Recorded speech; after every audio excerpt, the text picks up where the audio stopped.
த Lord. உலகத்தில் பொதுவாக பேசப்படுகிற ஒரு காரியம் லக், அதாவது வாய்ப்புன்னு கூட சொல்லலாம். லக்கு எப்பவும் கிடைக்காது, எப்போமாவது நமக்கு கிடைக்கும். அப்படி நம்ம கிடைக்க சமயம் பயன்படுத்திக்கிட்டால் நல்லது.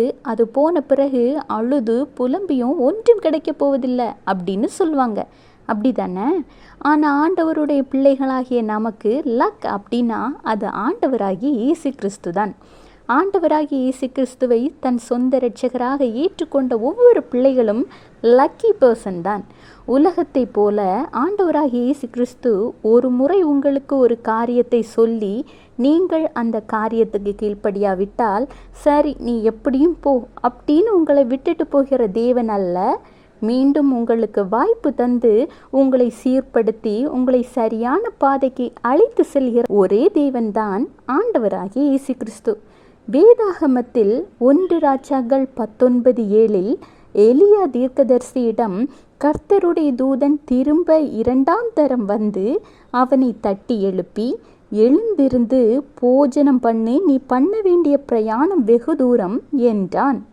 அதாவது எலியா தீர்க்கதரிசி மீது ஆண்டவர் வைத்திருந்த அன்பின் நிமித்தம், அவரை குறித்து அவர் வைத்திருந்த மிகப்பெரிய சித்தத்தின் நிமித்தம் அவரை 2வது தடமும் வந்து தட்டி எழுப்பி போஜனத்தை கொடுத்து திருப்தியாக்கி அவரை குறித்த திட்டத்தை காரியத்தை வாய்க்க பண்ண அதை நோக்கி பயணிக்க சொல்வார்.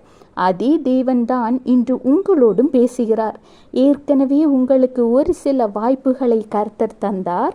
ஆனால் அதை நீங்கள் இன்னும் முழுமையாக புரிந்து கொண்டு ஏற்றுக்கொள்ளாததால் ஆண்டவராகிய இயேசு கிறிஸ்து இன்று உங்களோடு மறுபடியும் பேசுகிறார். என் மகனே, என் மகளே, உன்னை கொண்டு நான் வைத்திருக்கிற திட்டம் வேறு, சித்தம் வேறு. ஆனால் நீ செல்கிற வழி வேறு.